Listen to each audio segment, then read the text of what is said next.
बंधूंनो, प्रभू येशू ख्रिस्ताच्या नावात आपल्या सगळ्यांना शांती असो.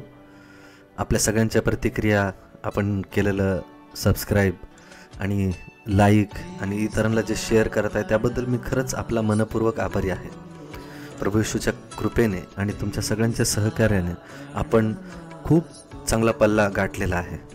परंतु माझी तुम्हाला विनंती आहे की तुम्ही वैयक्तिकरित्या देखील बायबलचा अभ्यास करावा आणि त्याच्यासाठीच आपण रोज बायबल अभ्यास घेत आहोत. आणि जर खरंच तुम्हाला इच्छा आहे की मला बायबलचं वचन बारकाईने समजून घ्यायचं आहे, देवाबद्दल जाणून घ्यायचं आहे, तर आम्ही तुमच्यासाठी ऑनलाईन बायबल अभ्यास सुरू केलेला आहे. आणि हा अभ्यास आपल्याला प्रभू येशू ख्रिस्ताच्या जवळ न्यायला खूप सहकार्य करणार आहे. माझी तुम्हाला विनंती आहे की जर तुम्हाला शक्य आहे, रोज संध्याकाळी 6:15 ते 7:15 या दरम्यान जर तुम्ही बायबल वचन शिकू शकता तर आमच्याशी जुडले जा. जो स्क्रीनवर तुम्हाला नंबर दिसत आहे त्या नंबरवर आम्हाला मेसेज करा.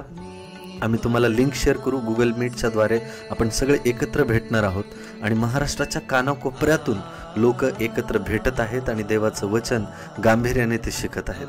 आणि माझी इच्छा आहे की त्या स्टडीमध्ये तुम्ही देखील असावं. तर नक्कीच आम्हाला मेसेज करा आणि तुमच्या स्क्रीनवर जो नंबर दिसत आहे त्याच्यावर व्हॉट्सअप करा, जेणेकरून आम्ही तुम्हाला रोज लिंक पाठवू. या चॅनलला लाईक करा, सबस्क्राईब करा आणि शेअर करा आणि देवाच्या सुंदर अनुभवामध्ये प्रवेश करा. देवा तुम्हा सगळ्यांना आशीर्वाद देऊ. धन्यवाद. या विश्वासाने की तिथे आमच्या अपराधांची, आमच्या पापांची क्षमा झालेली आहे. 2000 वर्षापूर्वी आमच्यासाठी कोकरा वधला गेला, जो मेला आणि जो पुनरुत्थित झाला, त्या ख्रिस्तावर आमचा विश्वास आहे. जो देवाचा कोकरा आणि जो आमच्यासाठी वधला गेलेला कोकरा, त्या प्रभूवर आमचा विश्वास आहे. प्रभू येशू, आम्ही इथून पुढे वचनातून जे शिकणार आहोत आम्हाला सहाय्य कर की याच्याद्वारे प्रभू आमच्या अंतःकरणाला स्पर्श व्हावा आणि अंतःकरणात एक उकळी उत्पन्न व्हावी, जेणेकरून प्रभू तुझ्या आत्म्याचा प्रभाव आमच्यावर पडून आमचा पालट व्हावा असं तू कर. कारण प्रभू हा बदल आमच्या ताकदीने, आमच्या बुद्धीने, चातुर्याने, ज्ञानाने होत नाही, तो केवळ तुझ्याकडूनच होणार आहे प्रभू. तर तोच प्रभाव दे बाप्पा, तुझ्या आत्म्याचा प्रभाव आमच्यावर होऊ देत आणि आमचं संपूर्ण लक्ष त्या वचनांकडे लागू देत. जी वचनं आज तू आमच्याशी शेअर करणार आहेस, आमच्याशी त्या वचनाच्याद्वारे बोलणार आहे. सर्व मान, महिमा, गौरव प्रेमळ पित्या तुम्हाला देऊन ही प्रार्थना येशू ख्रिस्ताच्या सामर्थ्यशाली नावात करतो, म्हणून तुम्ही ऐका पित्या. आमेन. आपण बाप्तिस्म्याविषयीच शिकत आहोत. काल जे काही आपण शिकलं त्या बाप्तिस्म्याचा अर्थाविषयी होतं की बाप्तिस्म्याचा अर्थ काय आहे आणि तो कशासाठी घेतला जातो. हा पास्टर येतो. वचन सांगते रोमकरास पत्र 6वा अध्याय आणि वचन 3 आणि 4 मध्ये आहे. आपण जितक्याने ख्रिस्त येशूमध्ये बाप्तिस्मा घेतला तितक्याने त्याच्या मरणामध्ये बाप्तिस्मा घेतला आहे. आणि ह्याविषयी तुम्ही अजाण आहेत काय? तर मग आपण त्या मरणातील बाप्तिस्म्याने त्याच्याबरोबर पुरले गेलो, त्यासाठी की ज्याप्रमाणे ख्रिस्त पित्याच्या गौरवाने मेलेल्यातून उठला, त्याचप्रमाणे आपणही नवीन प्रकारच्या जीवनात चालावं. आणि हे चालण्यासाठी बाप्तिस्मा हा जरुरी आहे. नवीन जीवन जगण्यासाठी आणि आपलं जीवन जगापासून देवाने त्या दिवसापासून वेगळं करून ठेवलेलं आहे. आणि देवाला धरून चालण्यासाठी हा एक विधी आहे, नियम आहे, जो आपण पाळला पाहिजे. हे देवाने लावून दिलेलं आहे. आमेन, आमेन. वचनाच्या द्वारे उत्तर मिळल्याने किती सॅटिस्फॅक्शन होतं. Thank you so much pastor. एकदम अचूक उत्तर दिलंय पास्टरांनी. येस, आणखीन. हा बोला मीनाताई. ब्रदर, नव्या करारात वचन आहे, आम्ही इथं वाचलेलं आहे पण मला अध्याय लक्षात नाही. वचन असं सांगतो, जो विश्वास ठेवतो व बाप्तिस्मा घेतो त्याचं तारण होईल, असं वचन आहे. Yes yes yes, thank you so much Meenatai. हां, वॉयलेट ताई बोला. बाप्तिस्मा म्हणजे जेव्हा आपण पाण्यात जातो, म्हणजे आपण मरतो आणि पाण्यातून बाहेर येतो, तेव्हा आपण जिवंत होतो, प्रभूमध्ये नवीन जीवन होते. आमेन, आमेन. येस, जसं पास्टरांनी रोमकरास पत्र याच्यामधून वाचलं की आपण पाण्यामध्ये बुडतो म्हणजे ख्रिस्तामध्ये आपण मरतो. जसा ख्रिस्त गाडला गेला तसे आपण मरतो आणि पाण्यामधून बाहेर येतो तसे ख्रिस्त तिसऱ्या दिवशी पुन्हा जिवंत झाला, तसे आपणही नवीन जन्म पावलेले असे होतो. येस मेघराज भाऊ. सगळ्यांना सलाम दिली मी. सलाम. निकाल नव्हतं स्टडीला, पण माझ्या अंडरस्टँडिंगनी मला काय वाटतं की बाप्तिस्मा म्हणजे हे कन्फर्मेशन आहे की आपण ख्रिस्ताला स्वीकारले आणि इथून पुढचं जीवन किंवा जुनं जीवन आहे ते संपलं आहे आणि नवीन जीवन जे ख्रिस्तासोबत आहे त्याची सुरुवात. Amen. Amen amen amen. Yes, thank you so much Meghraj भाऊ. ओके, आपण आज बघूयात, वचनाने बघूयात की ह्या सगळ्या गोष्टींचा किंवा बाप्तिस्मा हा शब्द बायबलमध्ये कुठे कुठे कसा वापरला आहे आणि काय शिकायला भेटतं आपल्याला त्याच्यातून. कारण हे जाणणं आपल्यासाठी फार महत्त्वाचं आहे. जसं वॉयलेटताई काल शेवटी जाताना म्हटल्या किंवा आपला शेवट होताना म्हटल्या की बाप्तिस्म्यानंतर आपलं जीवन कसं असायला पाहिजे, काय काय गोष्टी आपण टाळायला हव्यात. मग त्याचं पण आपल्याला गोष्टी शिकणं महत्त्वाचं आहे की आपल्याकडून काय चुका नाही व्हायला पाहिजे. बघा आता पाप ही अशी गोष्ट आहे की जी आपल्याला कायम म्हणजे प्रभू येशू ख्रिस्त येईपर्यंत आपल्याला त्या पापाचा सामना करायचाच आहे. पण काय अशी गोष्ट आहे की त्या पापावर आपण विजयशाली होऊ शकतो किंवा आपलं त्या पापाचं हावी म्हणजे त्याचा प्रभाव आपल्यावर न पडता आपण कसं त्याला फेस करू शकतो, देवाने आपल्यासाठी काय प्रयोजन केलेलं आहे ते पण आपण बघूयात त्या तरतुदीने किंवा त्या वचनाने. ओके, आपण बघूयात. बायबल सोबत ठेवा प्रियांनो तुमचं, कारण बरीच वचनं आपण आज बघणार आहोत एकामागून एक. प्रयत्न करूयात की पटपट पटपट आपल्याला ती वचनं घेता येतील. ओके, हे पहिलं वचन आहे. कोणी वाचेल? हां, वर्षाताई बोला, वाचा. त्याने त्यांना म्हटले, माझा प्याला तुम्ही प्याल खरा, व जो बाप्तिस्मा मला घ्यायचा आहे तो घ्याल, पण माझ्या उजवीकडे व माझ्या डावीकडे बसण्याचा अधिकार देणे माझ्याकडे नाही, तर ज्यांच्यासाठी माझ्या पित्याने हा सिद्ध केला त्यांच्यासाठी तो आहे. मत्तई 20:23. आमेन. आता हे वचन आहे ना प्रियांनो, हे आपल्याला बाप्तिस्म्याच्या समजबुद्धीबद्दल बोललं जाते. येशू ख्रिस्त स्वर्गाच्या राज्याच्या गोष्टी सांगत होता आणि 2 शिष्य तिथे होते. त्या 2 शिष्यांच्या आई तिथे आल्या आणि येशूचा प्रभाव लोकांसमोर पडलेला बघून त्या आईला असं वाटलं की बाबा येशू हा राजा होणार आहे आणि निश्चितच लोक त्याचं एवढं ऐकतायत म्हणजे तो चांगल्या हुद्द्यावर बसेल, चांगल्या गादीवर बसेल आणि त्यावेळेला माझ्याही मुलांचा काहीतरी उद्धार व्हावा किंवा त्यांचं जीवन योग्य मार्गी लागावं.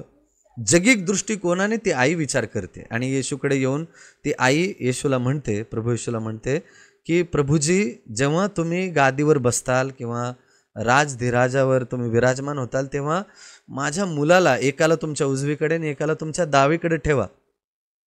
प्रभू येशू ख्रिस्त जो स्वर्गातल्या गोष्टी घेऊन आला होता, जिथे स्वर्गाचं राज्य, देवाचा स्वभाव, तारण आणि देवाचं राज्य काम कसं करतं ह्या सगळ्या गोष्टी तो सांगायला भूतलावर आला. परंतु ह्या आईचं आणि त्यांच्या दोन्ही मुलांचं लक्ष मात्र वेगळीकडे.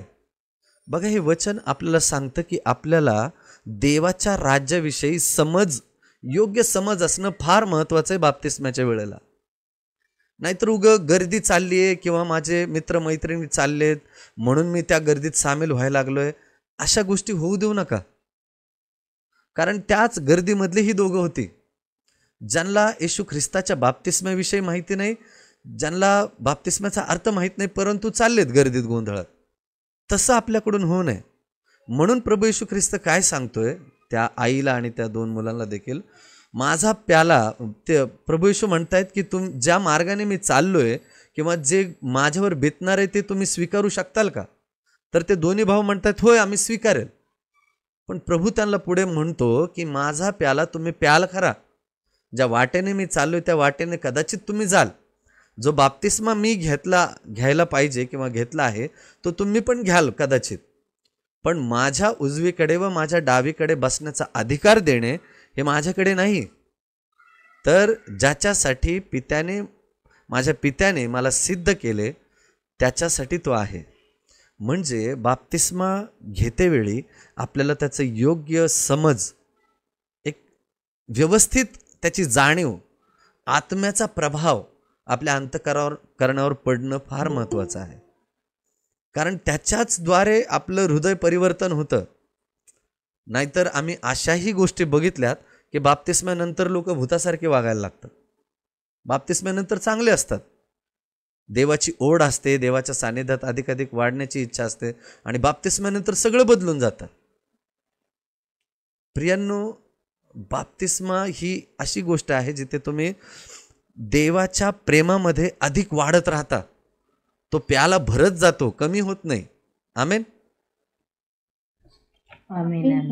काहींचा समज असतो की झाला आता बाप्तिस्मा झाला, आता कशाला बायबल वाचायचं, आता कशाला प्रार्थना करायची. नाही, उलट त्याचा प्रभाव अधिक आत्म्याने भरून होतो, पण लोक तिथेच नेमकं माघार घेतात. म्हणून इथे हे वचन किंवा ही घटना आपल्याला हे सांगते की त्याच्याबद्दल योग्य समज असणं आपल्यासाठी फार महत्त्वाचं आहे.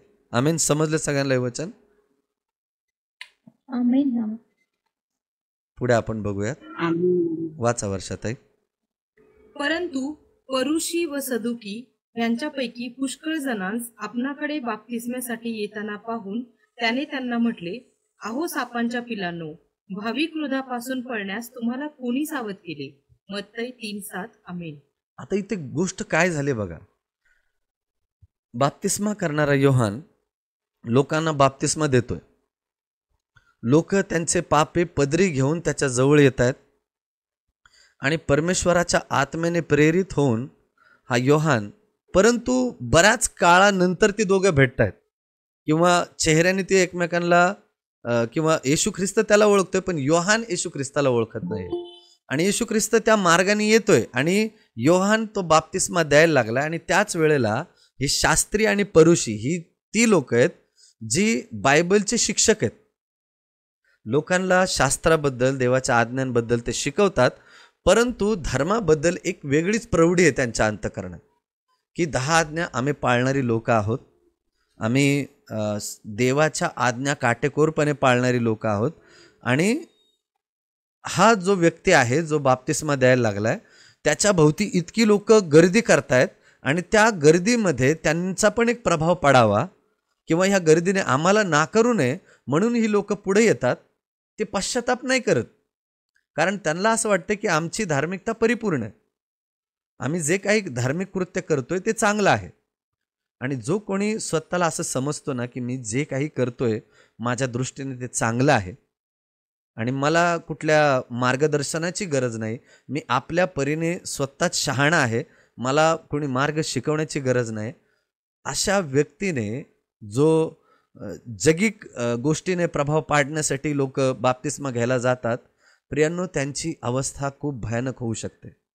कारण बाप्तिस्मा हे नम्रतेचं प्रतीक आहे. आणि हे शास्त्री परुषी नम्र व्हायला तयार नाही आहेत. ते उगं लोकांपुढे प्रौढी मिळवण्यासाठी बाप्तिस्मा घ्यायला योहानाकडे येतात.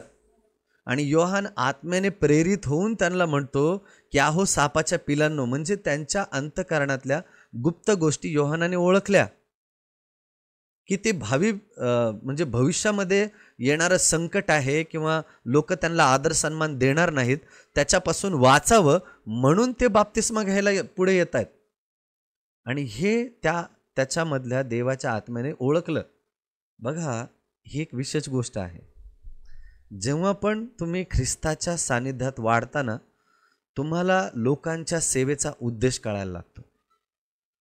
संदेश देणाऱ्याच्या त्याच्या आवाजाच्या चढ उताराने, त्याच्या वागणुकीने तुम्ही आत्म्याने प्रभावित होऊन ओळखू शकता. हे खरं देवाकडून येणारी गोष्ट आहे. आपण जे 3 तत्वांनी आपण बायबल स्टडी करत आहोत ना, पहिलं म्हणजे देवाचं वचन, दुसरं म्हणजे निसर्ग, आणि तिसरं म्हणजे आपल्या अंतःकरणात येणारा अनुभव. आमेन. आमेन. आमेन. बघा, हा तो अनुभव आहे जिथे तुम्ही आत्म्याने प्रभावित होऊन ओळखू शकता एखाद्याला की याचा नेमका उद्देश काय. आणि त्याच आत्म्याने प्रेरित होऊन हा योहान त्यांना म्हणतोय, अहो सापाच्या पिलांनो, भावी क्रोधापासून पळण्यास तुम्हाला कोणी सावध केले? त्यांच्या अंतःकरणाचा पालट होण्याची त्यांची इच्छा नाही. कारण पुढे जाऊन तेच चित्र दिसते की त्यांनी येशू ख्रिस्ताचा नाकार केला आणि त्यांनी इतकं त्याला छळलं की त्याला क्रुसावर टांगलं. म्हणजे बाप्तिस्मा होत असताना किंवा घेण्याची इच्छा जर आपली आहे किंवा झाला असेल तर हे ओळखून घ्या की आपल्यामध्ये ख्रिस्तासारखा नम्र स्वभाव यायला हवा आहे. आणि जर आलेला नाही याचा अर्थ आपल्याला बाप्तिस्मा कळालेला नाही. समजतंय सगळ्यांना? ऐकतायत सगळे? हो ब्रदर. आणि या वचनानुसार आपल्याला कळतंय की बाप्तिस्मा घेणं म्हणजे आपल्या स्वतःची धार्मिकता बाजूला ठेवणं, की मी कोणीतरी विशेष आहे, मी पूजा अर्चना करतो, मी उपास तापास करतो, मी दान धर्म करतो म्हणून मी कोणीतरी फार मोठा, हे बाजूला ठेवून मी एक पापी आहे हे स्वीकारून त्या पाण्याजवळ येणं याला म्हणतात खरा बाप्तिस्मा. आमेन. कारण ही शास्त्री परुषी हे कधीच स्वतःला कमी लेखत नव्हते. त्यांना असं वाटायचं की आम्ही धर्मगुरू आहोत, आम्ही कोणीतरी श्रेष्ठ आहोत, आम्हाला कोणाच्याही शिकवणीची गरज नाही. आणि म्हणून त्या बाप्तिस्म्यापासून ते वंचित राहिले. पुढे बघूया आता. त्याप्रमाणे पापांच्या क्षमेसाठी पश्चातापाचा बाप्तिस्मा घ्यावा अशी घोषणा करत बाप्तिस्मा करणारा योहान अरण्यात प्रकट झाला. मार्क 1:4. आमेन. कशासाठी बाप्तिस्मा देतोय तो? काय दिसतंय या वचनामध्ये तुम्हाला? पापाच्या क्षमेसाठी. येस, पापांच्या क्षमेसाठी पश्चातापाचा बाप्तिस्मा. लक्षात येते तुम्हाला? ज्यांनी योहानाकडून बाप्तिस्मा घेतला त्यावेळेला त्यांनी पश्चातापाचा बाप्तिस्मा घेतला. ज्यांनी आपले अपराध स्वीकारले की होय आम्ही पापी आहोत आणि येशू ख्रिस्ताच्या मृत्यूनंतर किंवा येशू ख्रिस्तावरील विश्वासाने आपण त्या पश्चातापाचा पण बाप्तिस्मा घेतो आणि पाप क्षमा मिळाली आहे म्हणून सुद्धा आपण बाप्तिस्मा घेतो. आमेन.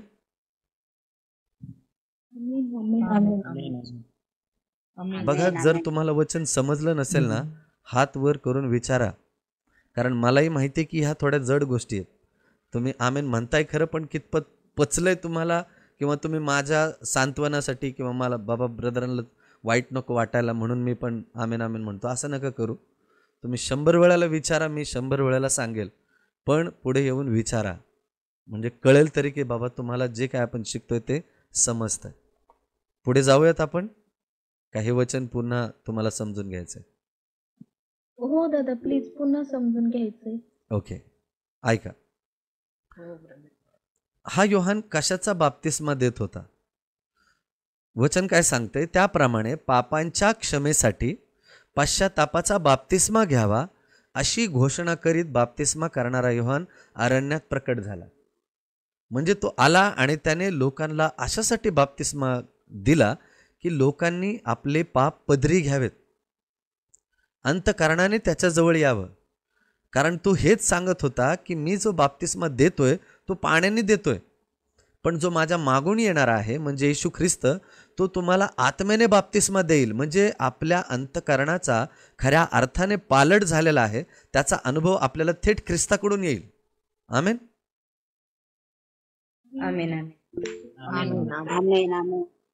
कारण पश्चातापाचं तर ते बाप्तिस्मा घेत आहेत, त्यांना समजतंय की आम्ही पापी आहोत आणि आम्हाला पश्चाताप करून बाप्तिस्मा घ्यायचा आहे.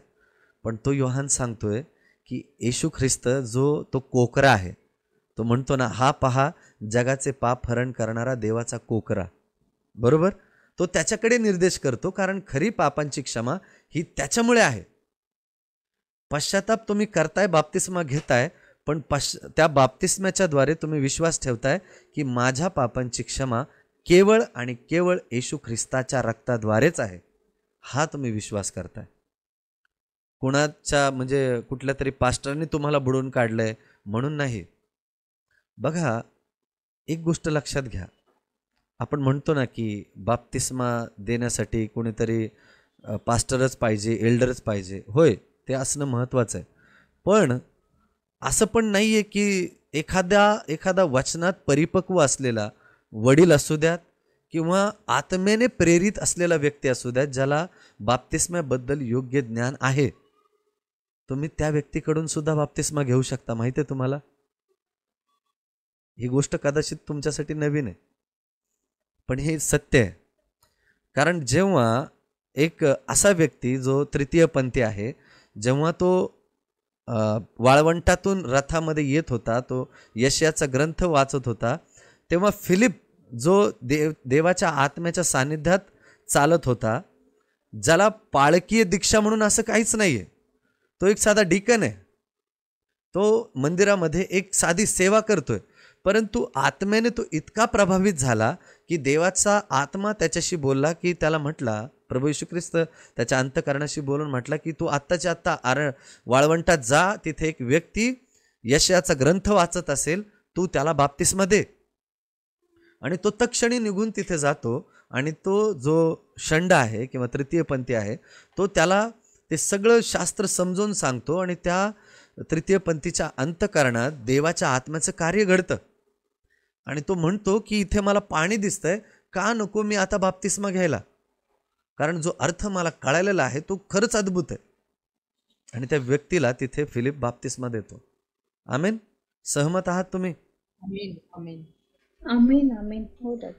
आता पुढे एक खूप महत्त्वाचा प्रश्न आहे, ज्याचं उत्तर मला तुमच्याकडून अपेक्षित आहे, पण काही वचनं आपण बघूया. येस, वाचा वर्षाताई. मी तुम्हाला सांगतो, स्त्रियांपासून जन्मलेल्या योहानापेक्षा मोठा कोणी नाही. तरी देवाच्या राज्यात जो कनिष्ठ तो त्याच्याहून श्रेष्ठ आहे.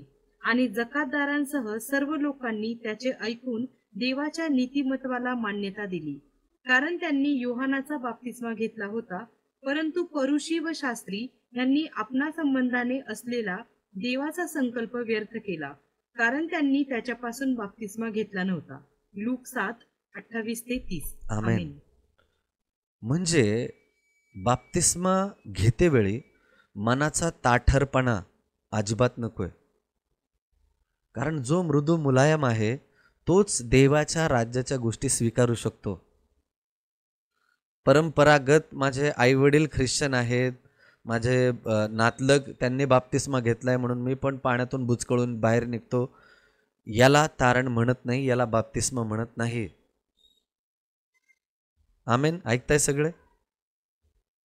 आमीन आमीन कारण बाप्तिस्मा आपण घेणं म्हणजे ख्रिस्तासाठी आपण सुपीक जमीन तयार करणं आहे, जिथे ख्रिस्ताच्या वचनाचं बी त्या अंतःकरणात रुजलं जाईल आणि ते मूळ धरून त्याला असंख्य फळं येतील. त्याच्यासाठी तो बाप्तिस्माचा विधी आहे. आमेन. आमीन आमीन आमीन आमीन. आणि हे शास्त्री परुषी ते तयारच नव्हते ते मृदू मुलायम जमीन करण्यासाठी, कारण त्यांची जमीन इतकी घट्ट आहे की ते कुठलंही बी त्यांच्या अंतःकरणामध्ये जातच नाहीये, ते जाऊच देत नाहीये. तसंच प्रियांनो, जेव्हा पण ख्रिस्ताचं कुठलं वचन आपल्या अंतःकरणाला भिडतं, तेव्हा आपण असं कधीच म्हणू नये की बाबा हे वचन माझ्यासाठी नाहीये, कारण मी तर चांगला वागतोय, हे वचन दुसऱ्या कोणासाठी तरी असेल. नाही, वचन सगळ्यांसाठी आहे, तारण सगळ्यांसाठी आहे. आणि जो नम्र अंतःकरणाने ख्रिस्ताकडे येतो, बाप्तिस्मा घेण्यास तो तयार आहे. आमेन. आमीन आमीन आमीन आमीन. आमेन आमेन. पुढे आपण बघूया. तर मग आपण त्या मरणातील बाप्तिस्म्याने त्याच्याबरोबर पुरले गेलो, यासाठी की ज्याप्रमाणे ख्रिस्त पित्याच्या गौरवाने मेलेल्यांतून उठला, त्याचप्रमाणे आपणही नवीन प्रकारच्या जीवनात चालावे. आमेन आमेन. आता हे पास्टरांनी सुरुवातीला जे रोमकरास पत्र हा अध्याय काढला, त्याच्या अध्यायातून आपण शिकत आहोत. काल व्हायलेटताईंनी जे बोलले की बाप्तिस्म्यानंतर आम्ही काय करायला नको हवंय ते पण आम्हाला सांगा, तर हे ते धडे आहेत. आता आपल्याला शिकायचे की बाप्तिस्मा झालाय माझा, किंवा बाप्तिस्मा झाल्यानंतर माझ्याकडून काही गोष्टी नाही व्हायला पाहिजे, ते आपल्याला शिकायचं आहे. आणि ते पहिलं वचन हे जे आपल्याला सांगतंय, तर मग आपण त्या मरणातील बाप्तिस्म्याने, म्हणजे बाप्तिस्मा घेणं म्हणजे आपला जुना मनुष्य मरणं आहे. मग आपल्या जुन्या कुठल्या कुठल्या वाईट सवयी आहेत बघा. बाप्तिस्म्यानंतर तुम्ही व्यसन नाही करू शकत, सगळ्यात महत्त्वाची गोष्ट. ऐकताय मला सगळे? हो ब्रदर. हो पास्टर. मग तुम्ही काही करत असाल, तुम्ही मिसरी लावत असाल, तंबाखू लावत असाल किंवा दारू पित असाल, बाप्तिस्म्यानंतर तुम्ही ह्या गोष्टी नाही करू शकत. का? कारण तुमचं शरीर आणि तुमच्या शरीरात वसणारा देवाचा आत्मा हे देवाचं मंदिर आहे आणि देवाला तिथे वस्ती करायची. आणि तशा वातावरणात जर आपण ख्रिस्ताला ठेवायला लागलो आणि बाप्तिस्मा तशाच परिस्थितीत घ्यायला लागलो आणि ते व्यसन सोडायला आपण तयार नाही आहे, तर प्रियांनो त्याची अवस्था भविष्यात किंवा त्याच्यानंतर भयानक होऊ शकते. म्हणून सावध राहा. आधी ख्रिस्ताला तुम्ही पूर्णपणे परिधान केलंय का? तुम्ही ते व्यसन सोडायला तयार आहात का? याची खातर जमा स्वतः करा. आमेन. आमेन. आमेन. पुढे वचन सांग, काय लिहिले वचन? ज्याप्रमाणे ख्रिस्त पित्याच्या गौरवाने मेलेल्यातून उठला. आता एक जो महत्वाचा अर्थ आहे बघा बाप्तिस्म्याचा. येशू ख्रिस्ताने बाप्तिस्मा घेतल्यानंतर एक खूप अद्भुत अशी घटना तिथे घडली. काय आहे ती अद्भुत घटना? पित्याने साक्ष दिली की हा माझा परमप्रिय पुत्र आहे. यस, ही खूप महत्वाची घटना आहे प्रियांनो. लक्ष द्या की येशू ख्रिस्तावर बाप्तिस्मा झाल्यानंतर देवाचा आत्मा त्याच्यावर आला आणि मग आकाशातून वाणी झाली की हा माझा परमप्रिय पुत्र आहे, याच्याविषयी मी संतुष्ट आहे. बघा, मी जी गोष्ट सांगतोय ती नीट लक्ष देऊन ऐका. जी आकाशातून वाणी झाली ना, ती येशू ख्रिस्तामध्ये आपल्या सगळ्यांसाठी आहे. नाही समजलं तुम्हाला? नीट ऐका. जी वाणी आकाशातून झाली की जेव्हा पिता वरून म्हणतो की हा माझा परमप्रिय पुत्र आहे. बघा, जेव्हा येशू ख्रिस्त बाप्तिस्मा घेत होता ना, त्याच्यामध्ये आपण सगळेजण बाप्तिस्मा घेत होतो, विश्वासाने बाप्तिस्मा घेत होतो. आणि जेव्हा पित्याची वाणी होते तेव्हा पिता जेव्हा म्हणतो ना की हा माझा परमप्रिय पुत्र आहे, तेव्हा तो आपल्या सगळ्यांना म्हणतो की तुम्ही माझे परमप्रिय पुत्र आहात. कारण प्रभू येशू आपला कोण आहे? बंधू आहे. आमेन. आमेन. आमेन. सॉरी, कदाचित मी समजवायला थोडा कमी पडलोय, कारण ही आत्म्याने खूप जड गोष्ट आहे. मी पुन्हा एकदा सांगण्याचा प्रयत्न करतो, समजून घ्या. ऐकतात सगळे मला? आत्म्याने, प्रार्थनेने तुम्ही सगळं मन खर्च करून इथे लक्ष द्या, कारण माझं डोकं जड व्हायला लागले हे सांगताना तुम्हाला. ख्रिस्तामध्ये आपण सगळे एक आहोत. समजते सगळ्यांना? आमेन. जेव्हा येशू ख्रिस्ताने बाप्तिस्मा घेतला प्रियांनो, आपण त्याच्यामध्ये बुडलो गेलो. आणि जेव्हा प्रभू येशू ख्रिस्त वर येतो ना, आकाशामधून वाणी होते, ती फक्त ती वाणी ख्रिस्तासाठीच नाहीये, तर ती वाणी तुमच्या आणि माझ्यासाठी आहे. आणि पिता वरून आपल्या सगळ्यांना बघून म्हणत आहे की तुम्ही माझे परमप्रिय पुत्र आहात, तुमच्याविषयी मी संतुष्ट आहे. तुम्ही जे काही धार्मिक पाऊल उचललंय त्याच्यासाठी मी संतुष्ट आहे, मी आनंदी आहे. आमेन. ती बाप्तिस्म्याची सुंदरता आहे. बाप्तिस्मा घेतल्याने प्रियांनो आपण आपल्या पित्याची इच्छा पूर्ण करतो. जिथे आपण हे घोषित करतोय की पित्या, मी तुझा पुत्र आहे, येशू ख्रिस्त माझा भाऊ आहे आणि माझ्या पापांची क्षमा तू केलेली आहेस. आणि मग पित्याची वाणी तिथे आपल्या सगळ्यांसाठी होते की होय, तू माझा परमप्रिय पुत्र आहेस आणि तुझ्याविषयी मी संतुष्ट आहे. कदाचित तुम्ही त्याच्या अगोदर खूप पापमय जीवन जगला असताल, असं जीवन जगला असताल जे भयानक आहे, जे लज्जास्पद आहे, जगाने तुम्हाला नाकारला असेल, झिडकारला असेल, परंतु तरी देखील तो प्रेमळ पिता आकाशातून वाणी देऊन म्हणतो की तू माझा परमप्रिय पुत्र आहेस आणि तुझ्याविषयी मी संतुष्ट आहे. फरक पडत नाही की जग काय म्हणतंय, पण तू माझा पुत्र आहेस. आमेन. आमेन. आमेन. ती खरंच खूप सुंदर गोष्ट आहे. पुढे आपण बघूयात. मी प्रयत्न करतो पटपट पटपट संपवण्याची. 2-2 वचनं घेऊयात आपण. हा ताई वाचा ही दोन्ही वचनं. कारण जर आपण त्याच्या मरणाच्या प्रतिरूपाने त्याच्याशी संयुक्त झालो आहोत तर त्याच्या उठण्याच्याही प्रतिरूपाने त्याच्याशी संयुक्त होऊ. हे आपल्याला ठाऊक आहे की हे पापाच्या अधीन असलेले शरीर नष्ट होऊन आपण यापुढे पापाचे दास्य करू नये म्हणून आपल्यातील जुना मनुष्य त्याच्याबरोबर वधस्तंभावर खिळला गेला. आमेन. आमेन आमेन. वचन इथे हे सांगते आपल्याला, कारण जर आपण त्याच्या मरणाच्या प्रतिरूपाने त्याच्याशी संयुक्त झालो, म्हणजे येशू ख्रिस्ताच्या क्रूसावर जाण्याने आणि त्याचं कबरेत गाडल्या जाण्यामध्ये आपण संयुक्त आहोत, एकत्र आहोत. समजले सगळ्यांना? हो आमेन. म्हणजे येशू ख्रिस्त जेव्हा कबरेमध्ये गाडला गेला, पाण्यामध्ये बुडल्यानंतर तुम्ही आणि मी पण गाडले गेलो, आणि तर त्याच्या उठण्याच्याही प्रतिरूपाने त्याच्याशी संयुक्त होऊ.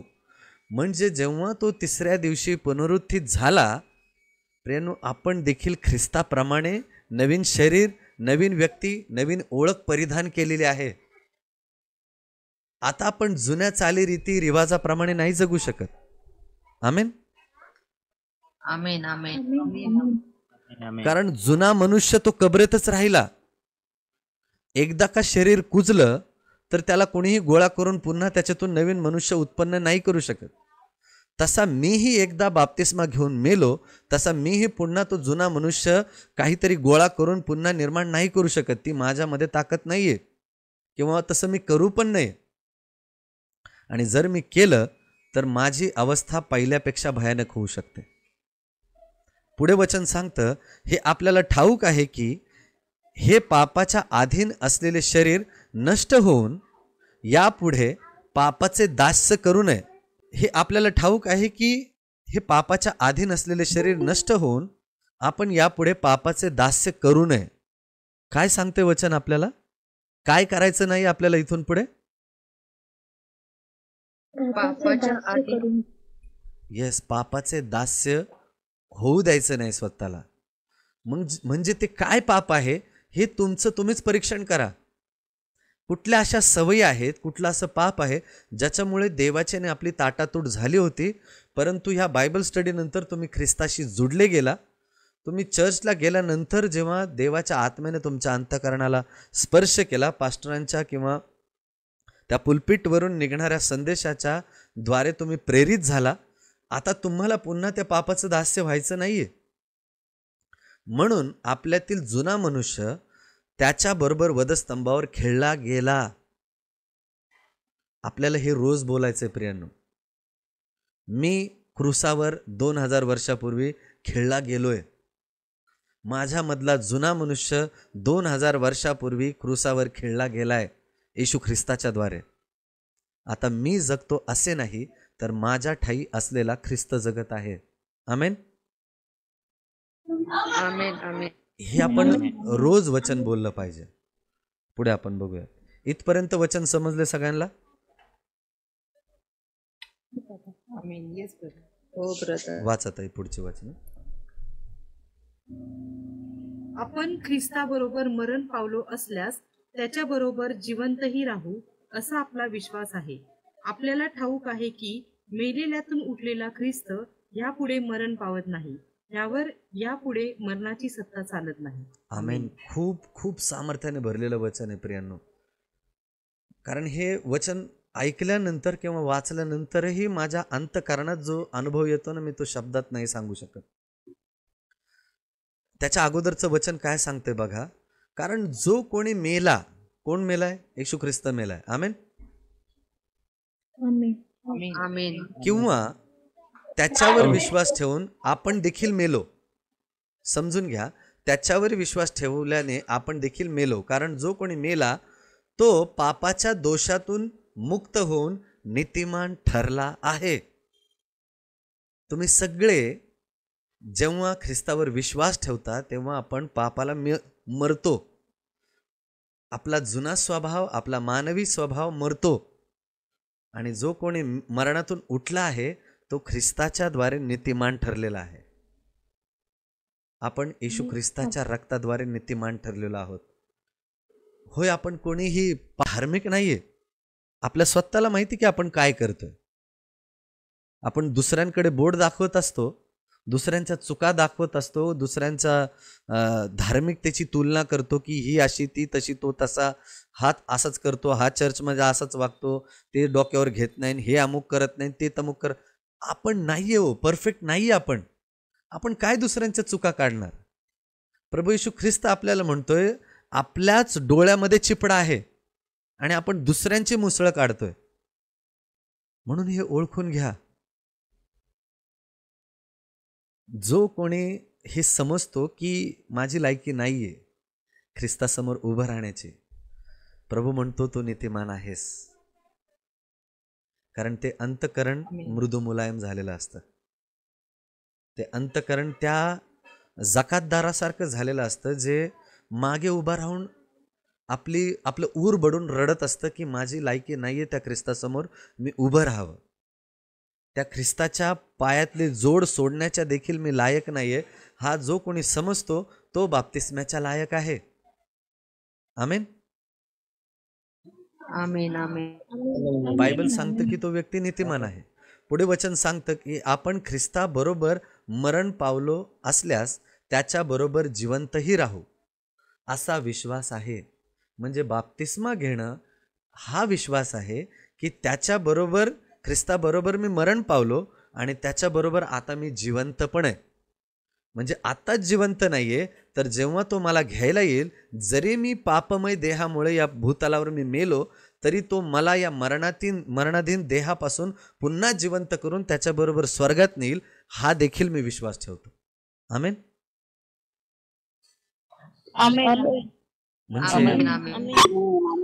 म्हणजे बाप्तिस्मा घेणं हे केवळ पापांच्या क्षमेबद्दल पण नाहीये, तर ते तुमच्या स्वर्गारोहणाबद्दल पण आहे.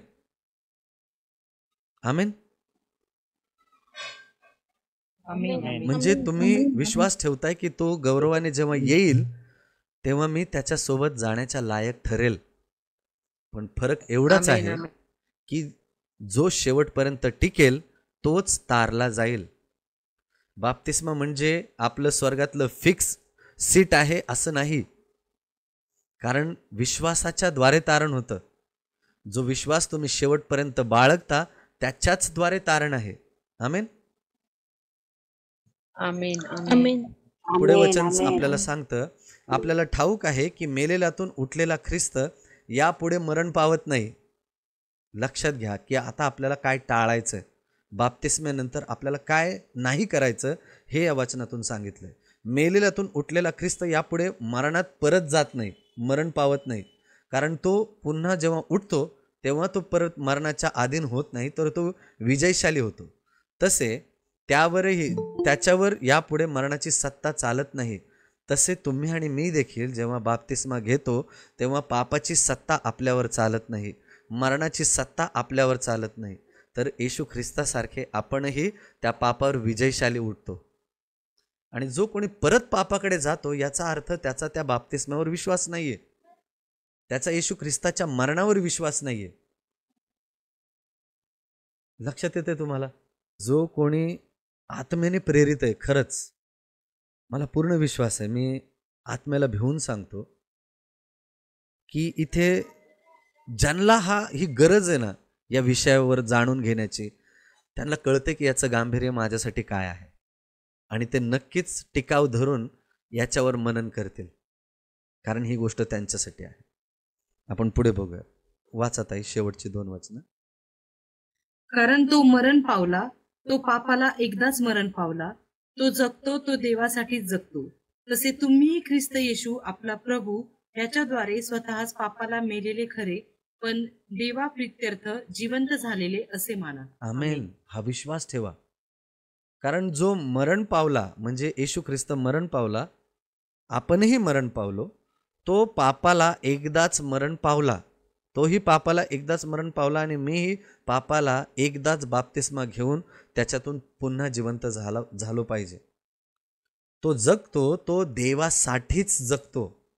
म्हणजे बाप्तिस्मा झाल्यानंतर किंवा विश्वास स्वीकारल्यानंतर तुम्ही देवासाठीच जगता. हे एक मिशन आहे, हे एक ध्येय आहे. एक उद्देश आहे, जो उद्देश या जगाकडे नाही आहे. या जगातल्या लोकांना माहीतच नाही की आम्ही का जगतोय. लोक जन्म घेतात, त्यांना एकच माहिती की बाबा जगाच्या चालीरीतीप्रमाणे आम्हाला जगायचंय, आम्हाला लग्न करायचं, आम्हाला लेकरं बाळं जन्माला घालायचीत आणि मग त्यांचं शिक्षण करायचंय, मग आम्हाला म्हातारं व्हायचं, आम्हाला मरायचंय. हेच नाही का चक्र त्यांच्या समोर आहे, हेच सगळ्यांना माहिती आहे. परंतु ख्रिस्ती व्यक्ती ज्याचा प्रभूवर विश्वास आहे त्याचं जीवन अशासाठी नाहीये प्रियांनो. लक्षात येतं तुम्हाला? हो ब्रदर. तुमचं इथे येणं, तुमचं ख्रिस्ताच्या विश्वासाला बिलगून राहणं, प्रभू येशू ख्रिस्ताच्या जीवनामध्ये चालत राहणं, बाप्तिस्मा घेणं, याला काहीतरी उद्देश आहे. तुम्ही विनाकारण इथे आलेला नाहीये.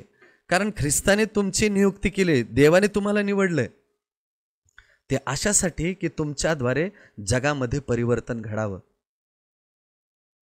कारण आपण वचन वाचलं, कॅम्पमध्ये पण खूप सुंदर याच्याविषयी मनन चिंतन झालं की तुम्ही जगाचे मीठ आहात. आमेन. मिठाचा खारटपणाच गेला तर ते पायदळी तुडवण्याच्या पेक्षा काहीच उपयोगी ठरत नाही. प्रियांनो, तुमचा हा खारटपणा म्हणजे त्या जीवनाचा खरा अर्थ आहे. आणि तो जीवनाचा खरा अर्थ हाच आहे की आपल्याद्वारे ख्रिस्त जगाला दिसला पाहिजे आणि जगाचं तारण झालं पाहिजे. त्यांना मरणाधीन देहापासून ते वेगळे होऊन ख्रिस्ताचा स्वीकार त्यांनी करावा, याच्यासाठी तुमच्या सगळ्यांची नियुक्ती केली, निवड झालेली आहे. विनाकारण तुम्ही फक्त येताय इथे वचन ऐकताय याच्यासाठी तुम्ही नाही येत. जगाला बदल घडून आणण्यासाठी तुम्ही इथे आहात. आमेन. पुढे वचन सांगतं, तसे तुम्हीही ख्रिस्त येशू आपला प्रभू ह्याच्याद्वारे स्वतःस पापाला मेलेले खरे पण देवाप्रित्यर्थ जिवंत झालेले असे माना. माना म्हणजे विश्वास ठेवा. हा विश्वास आपला असला पाहिजे. काय विश्वास असला पाहिजे? की तसे तुम्हीही ख्रिस्त येशू आपला प्रभू याच्याद्वारे स्वतःला पापाला मेलेले आहात. मी आता पापाला मेलेलो आहे. जेव्हा पण पापाविषयी तुम्हाला आकर्षण वाटतं ना, करण्याची इच्छा होते, तेव्हा लक्षात घ्या की तुम्हाला पापाला मरायचंय. पापाला मरायचंय म्हणजे काय? की जेव्हा पण त्या पापाबद्दल आकर्षण होतं, तुमचा बाप्तिस्म्याचा क्षण तुम्हाला डोळ्यासमोर आणायचा आहे. तो क्रूस तुम्हाला डोळ्यासमोर आणायचा आहे, जिथे माझं पाप मेलेलं आहे, माझा दैहिक स्वभाव तिथे मेलेला आहे, तो गाडला गेलाय, जुना मनुष्य मेलाय आणि मी आता माझा नाहीये, हा स्वभाव माझा नाहीये. तो जुना मनुष्याचा स्वभाव जो पापाकडे आकर्षिला जात होता, पण आता मी जो जगतोय तो प्रभू माझ्यासाठी जगतोय, मी प्रभूसाठी जगतोय. हे पाप माझ्यासाठी नाहीये, त्या जुन्या मनुष्यासाठी होतं. आता मी ते नाही करू शकत. आमेन.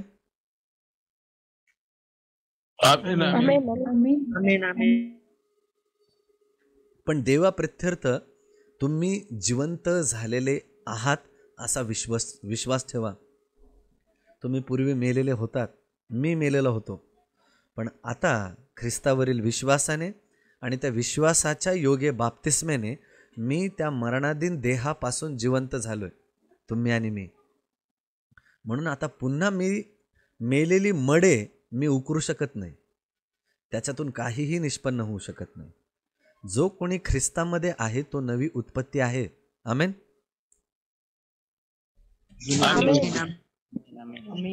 शेवटचं वचन वाचूयात आणि पुन्हा आपण एका महत्वाच्या मुद्द्याकडे वळणार आहोत. येस, वाचत आहे.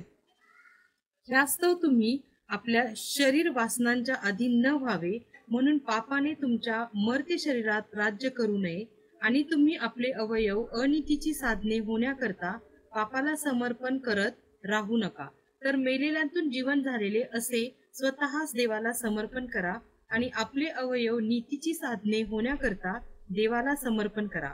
रोमकरांस पत्र 6 अध्याय वचन 4 ते 13. आमेन. आमेन. हे वचन आपल्याला काहीतरी कृती करायला सांगतंय. जेव्हा आपण ख्रिस्ताला स्वीकारतो, त्याला परिधान करतो, तेव्हा आपल्या हातातून होणाऱ्या वारंवार चुका आपण कृतीनिशी त्या जाळल्या पाहिजेत. प्रॅक्टिकली हे तुम्ही करून बघा.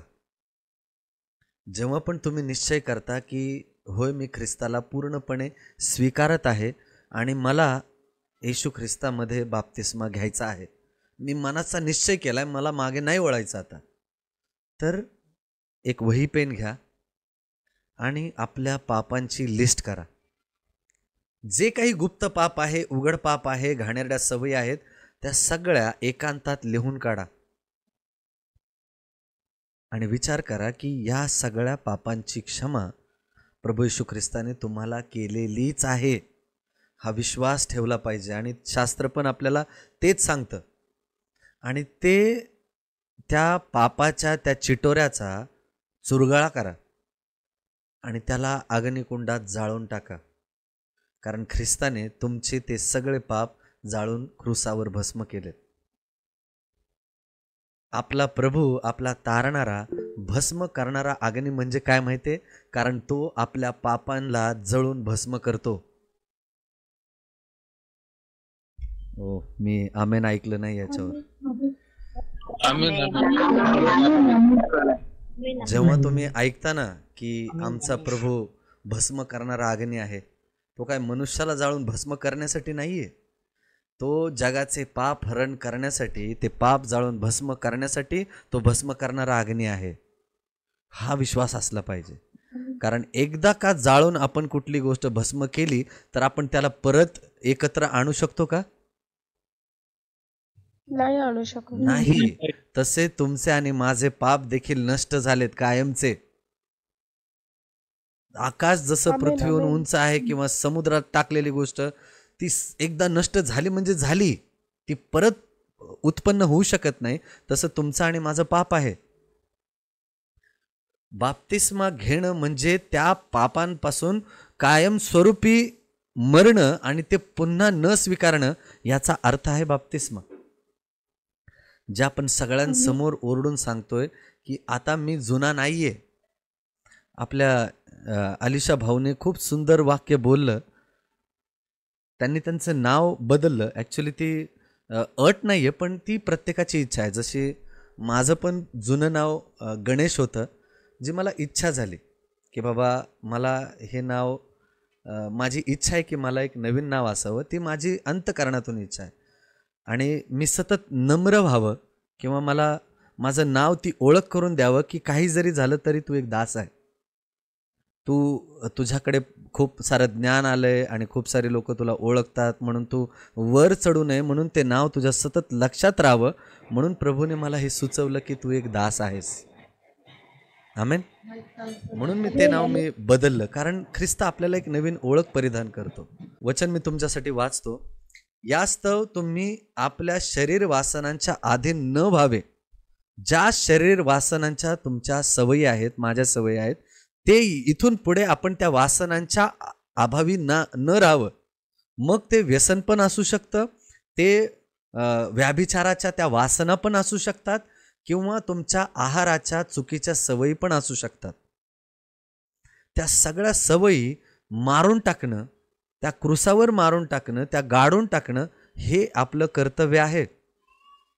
म्हणून पापाने तुमचे मर्त्य शरीर, त्याच्यावर तुम्ही आता राज्य करू नये. आता ते झालं, नष्ट झालं. आणि तुम्ही आपले अवयव अनीतीच्या साधने होण्याकरिता पापाला समर्पण करीत राहू नका. इथून पुढे आपल्याला एकच करायचं आहे की आपल्याला रोज आपलं जीवन ख्रिस्ताला समर्पित करायचं आहे. ही रोज घडणारी गोष्ट ही व्हायलाच हवी. रोज सकाळी जेव्हा पण आपण उठतो, आपले पाप अपराध त्या क्रूसावर किंवा त्या कबरेमध्ये टाकून द्यायचेत. रोज आपल्याला मरायचंय आणि रोज आपल्याला जिवंत व्हायचंय. आमेन. आमेन. आमेन. कारण हा मानवी स्वभाव आहे प्रियांनो. आपल्याला रोज पापाचा प्रतिकार करावा लागतो. आपल्याला रोज त्याच्याशी झुंज झगडावी लागते. परंतु निश्चित रूपाने विश्वास ठेवा की जो ख्रिस्त मरणातून उठलाय, सामर्थ्याने विजयशाली उठलाय, तोच प्रभू आज आपला देव आहे. जसा तो मरणातून उठलाय तसा तोही तुम्हाला पापापासून विजय त्याने दिलेलाच आहे. हा विश्वास आपल्याला रोज स्वीकारायचा आहे. आमेन. आमेन. पुढे वचन सांगतं, तर मेलेल्यातून जिवंत झालेले असे स्वतःच देवाला समर्पण करा आणि आपले अवयव नीतीची साधने होण्याकरिता देवाला समर्पण करा. प्रियांनो, म्हणजे त्या जुन्या स्वभावाच्या गोष्टी आपल्याला सगळ्या आपल्या जीवनातून काढून टाकायच्या आहेत. ते आपल्या ताकदीने नाही, देवाच्या आत्म्याच्या सामर्थ्याने करायचं. कारण वचन सांगतं की बलाने नव्हे, पराक्रमाने नव्हे, तर देवाच्या आत्म्याने कार्य सिद्ध होईल. आमेन. आमेन. आमेन. प्रियांनो, हे तर झाले सगळं वचनाचं स्पष्टीकरण. आता तुमच्यासाठी एक प्रश्न आहे. जर योहान पश्चातापाचा बाप्तिस्मा देत होता, ऐकतायत सगळे मला? हो पास. हो दादा. जर योहान पश्चातापाचा बाप्तिस्मा देत होता, तर मग येशू ख्रिस्ताने कशाला बाप्तिस्मा घेतला?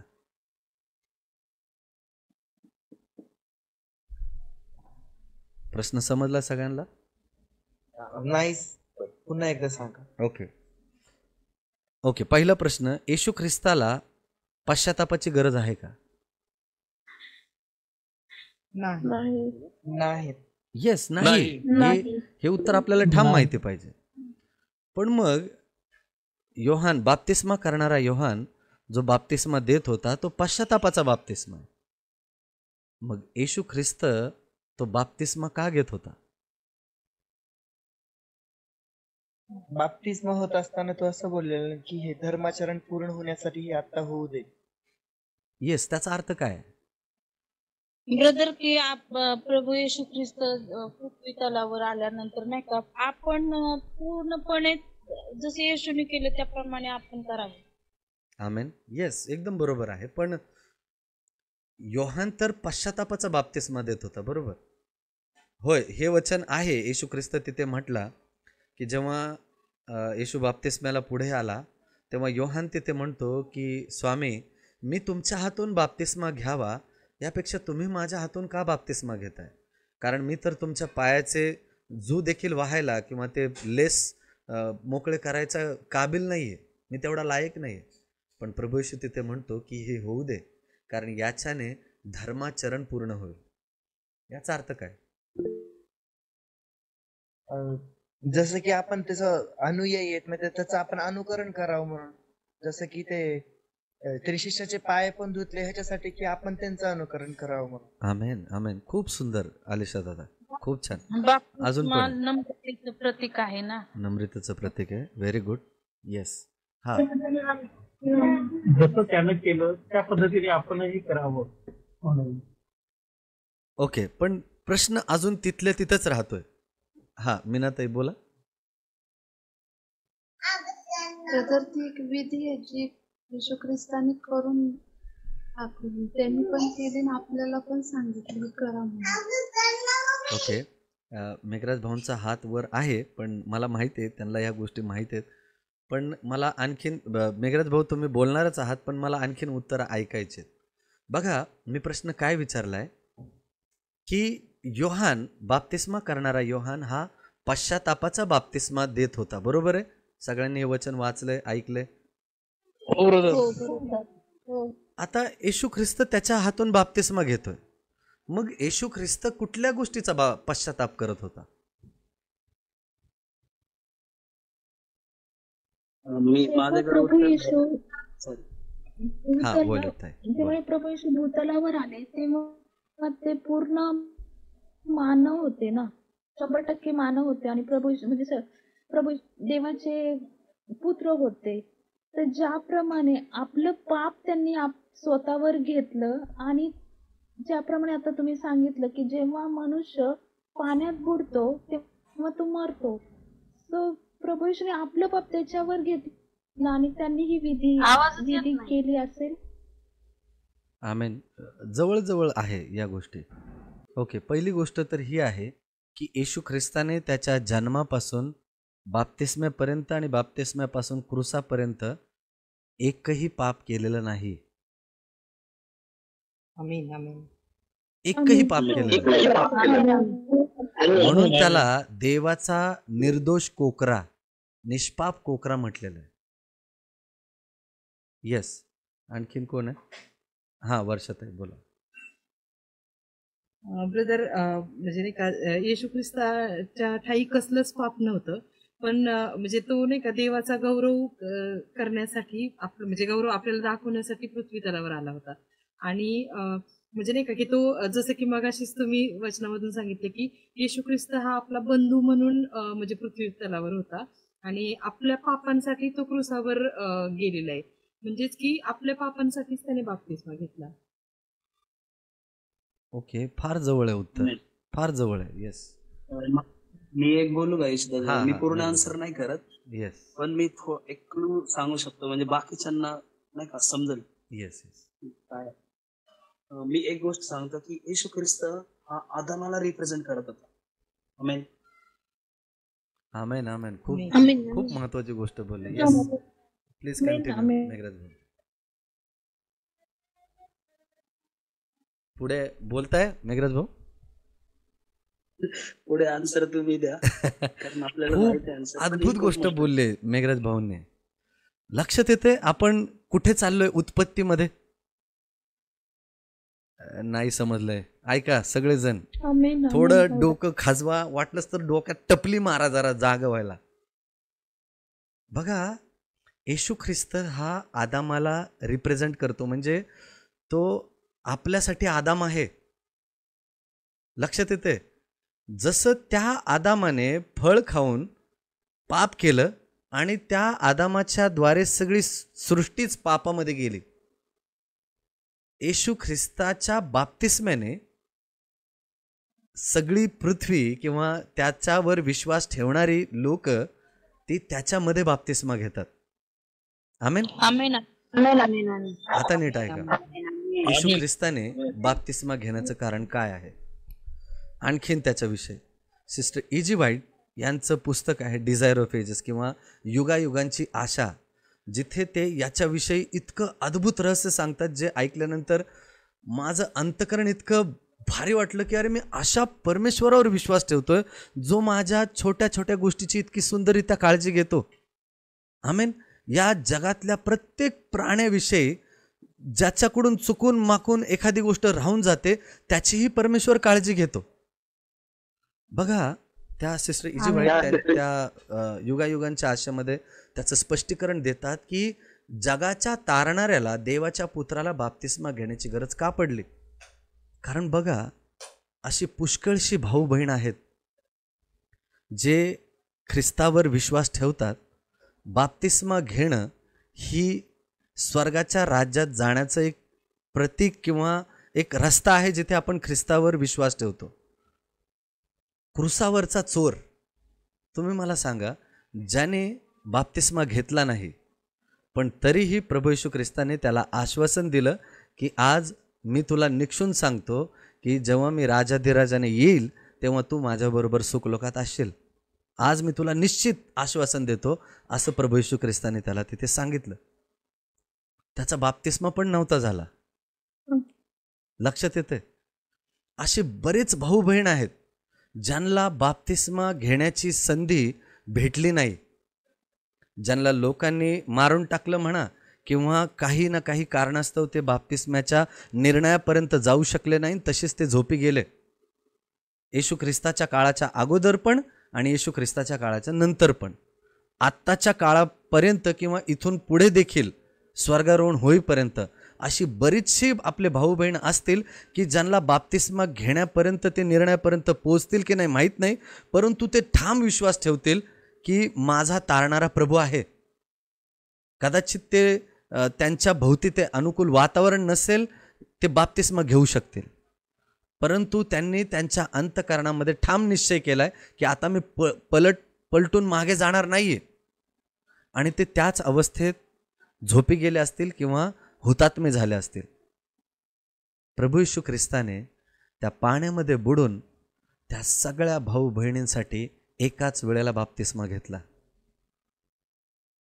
आमीन आमीन आमीन आमीन खूप खूप अद्भुत गोष्ट आहे प्रियांनो. ही अशी योजना आहे परमेश्वराची प्रियांनो, जिथे त्याने स्वर्गीय रहस्य अद्भुत गोष्ट त्या कृतीद्वारे केली. त्या लोकांसाठी ज्यांच्यासाठी ते असमर्थ राहिले त्या बाप्तिस्म्याच्या निर्णयापर्यंत, त्यांच्यासाठी प्रभू येशू ख्रिस्ताने ते कृत्य केलं, धर्माचरण केलं. सगळ्यांसाठी ते धर्माचरण केलं. प्रियांनो, बाप्तिस्मा ही विधी जी आपल्याला ख्रिस्ताच्या ठाई नेते. आणि बघा, जेव्हा पण एक मुलगी जेव्हा विवाहित होते तेव्हा तिचा सगळ्या जुन्या रीतिरिवाज, जुन्या गोष्टी ती सोडून देते. एक मुलगा जेव्हा विवाहित होतो तेव्हा तो त्याचे जुने लफडे, जुन्या गोष्टी, जुन्या परंपरा, जुने रीतिरिवाज, तो सगळं काही सोडून, जे काही त्याने घाणेरडं कृत्य केलं असेल ते सगळं काही सोडून आपल्या पत्नीशी एकनिष्ठ राहतो. आणि ती पत्नी आपल्या पतीशी एकनिष्ठ राहते. तसाच विश्वासामध्ये देखील तुम्ही ख्रिस्ताशी एकनिष्ठ राहता आणि तसेच तुम्ही विवाह झाल्यानंतरही आपल्या पत्नीशी एकनिष्ठ राहता. आमेन आमेन ही तितकी गहनगुद गोष्ट आहे जी आपल्या प्रत्येकाच्या वैयक्तिक जीवनामध्ये येणं महत्वाचं आहे. आमेन. आमेन आमेन आमेन. खूप सुंदर गोष्ट आहे. माझा विश्वास आहे प्रियांनो, मी आजही फार वेळ घेतला, पण माहीत नाही काय आज मी सांगत असताना मी आत्म्याने भरून तुम्हाला सांगत होतो आणि मला वेळेचं त्याच्यात भान राहिलं नाही. पण जे काही तुम्ही ऐकलंय त्याच्यावरून निर्णय घेणं हे आता तुमच्यावर आहे. देवाचा आत्मा तुमच्या अंतःकरणाच्या दाराजवळ उभा आहे. येशू ख्रिस्त तुमच्या दाराजवळ उभा आहे. तो दार ठोकवतोय. जो कोणी ते दार उघडील तो त्याच्याबरोबर भोजनास बसेल, तो त्या आत्म्याला आमंत्रित करेल आणि तोच ख्रिस्तामध्ये बाप्तिस्मा घ्यायला तयार होईल. आणि जर तुम्ही तयार आहात तर प्रियांनो, हीच ती वेळ आहे देवाला म्हणायची की होय प्रभू, मी तयार आहे. होय प्रभू, मी तुझा आहे आणि तू माझा आहे. आपण डोळे झाकूयात, मान वाकून प्रार्थना करूयात. आणि मग जर कुणाचे काही प्रश्न असतील तर तुम्ही ते प्रश्न विचारू शकता. आपण डोळे झाकूयात, गुडघ्यावर येऊयात आणि प्रार्थना करू. प्रियांनो, मी कालही आवाहन केलं होतं आणि आजही आवाहन करतो की जर तुमच्या अंतःकरणाला प्रेरणा होतीये तेव्हा विचार करू नका की माझी आई, माझे गणगोत, माझे वडील, माझ्या आजूबाजूचा परिसर, माझे नातेवाईक मला काय म्हणतात. कारण हा प्रश्न तुमच्या आणि ख्रिस्ताच्या मधला आहे. खूप पर्सनल आहे, जिथे कोणीही तुम्हाला बळजबरी करणार नाही. तुम्हाला ख्रिस्ताला मिठी मारायची, तो तुमच्या जवळ आहे. त्याला स्वीकारा आणि पूर्णपणे स्वीकारा. आपण डोळे झाकूयात, मान वाकून प्रार्थना करू.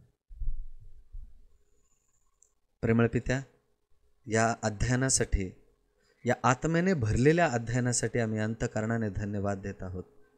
खरंच प्रभू, आज तू आमच्या अंतःकरणाला स्पर्श केला आणि या बाप्तिस्म्याबद्दलच्या गहनगूज गोष्टी प्रभू तू आम्हाला समजावून सांगितल्या की आता इथून पुढे आम्हाला काय करायचं आहे. होय, आम्ही खूप वर्ष झालं देवाचं वचन ऐकतोय, त्याचं ज्ञान आम्ही संपादन केलंय, स्वीकारलंय. कदाचित होऊ शकतं की आमचा चुकीच्या गोष्टीने बाप्तिस्मा झालेला असेल आणि देवाचा आत्मा आज आम्हाला प्रेरित करत आहे. तर परमेश्वरा, तू त्यांच्या हृदयाशी बोल आणि त्यांना तुझ्याकडे येण्यास पुन्हा एकदा ती वाट मिळू दे आणि ते नातेसंबंध पुन्हा जोडलं जाऊ दे असं तू कर. आणि ज्या भावाला, ज्या बहिणीला आज ते ज्ञान कळालेलं आहे आणि त्यांचं अंतःकरण तुझ्या आत्म्याने उचंबळून वाहत आहे,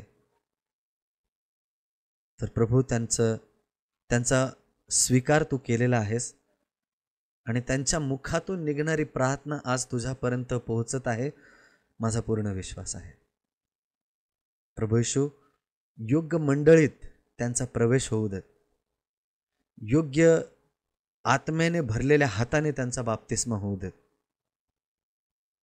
आणि जेव्हा ते बाप्तिस्मा घेतील तेव्हा त्यांचं जीवन तुझ्या आत्म्याने परिपूर्ण होऊन जसा तू जगलास तसं त्यांनीही आणि आम्ही सगळ्यांनी जगावं याकरिता प्रभू त्यांना तू प्रेरित कर. सर्व मान, महिमा, गौरव, प्रेमळ पित्या तुम्हाला देऊन ही प्रार्थना येशू ख्रिस्ताच्या सामर्थ्यशाली नावात करतो, म्हणून तुम्ही ऐका पित्या. आमेन. आमेन. आमेन. आमेन. आमेन. आमेन.